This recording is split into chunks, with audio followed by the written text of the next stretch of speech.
Bonjour chers élèves, nous allons continuer toujours notre cours sur la partie grammaire.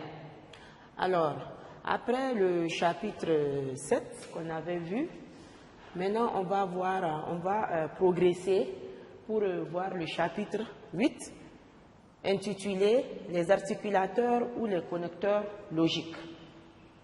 Alors, dans le programme, j'avais écrit les articulateurs, mais c'est la même chose que les connecteurs logiques. Donc, ce sont des mots synonymes, ils jouent le même rôle.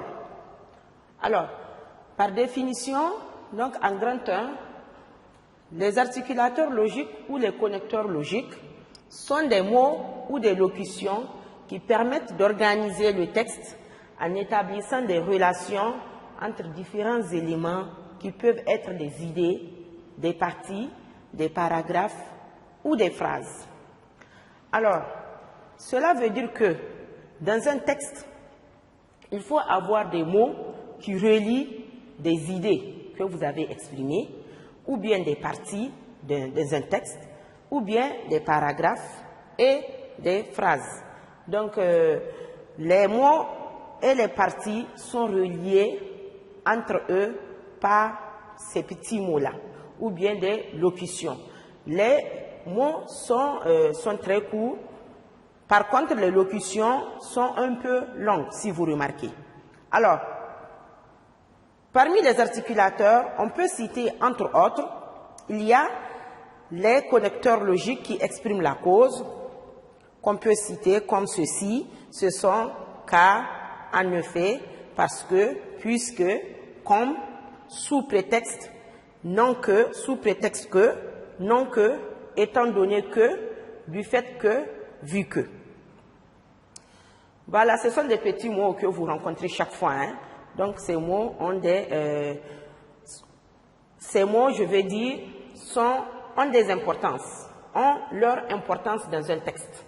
Parce que sans ces mots, le texte n'a pas sa valeur. Donc, c'est ça. Alors, au niveau du petit 2, on va voir les connecteurs logiques qui expriment la conséquence. Qu'on va citer comme ceci. Donc, par conséquent, si bien que, de sorte que, de manière que, de façon que, au point que, tant que, tel que, tellement que, pour que, c'est pourquoi.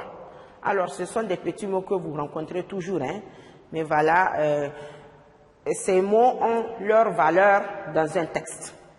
Les connecteurs, donc au petit 3, nous avons les connecteurs logiques qui expriment l'opposition. Donc, nous avons cependant, pourtant, mais, or, tandis que, alors que, quand bien même, quoique, bien que, sans que. Alors, si on revient au petit 1, quand vous écrivez une phrase et que vous voulez exprimer la cause dans une phrase, voilà les mots que vous allez utiliser. Donc, c'est ça que je viens de citer au niveau du petit 1. Donc, les connecteurs logiques qui expriment la cause. Quand vous voulez exprimer dans une phrase les connecteurs qui expriment la conséquence, alors voilà les mots qu'on doit utiliser. Et quand vous voulez exprimer l'opposition, voilà les mots qu'on doit utiliser. Alors, sur ce, je vous dis, portez-vous bien et bonne assimilation.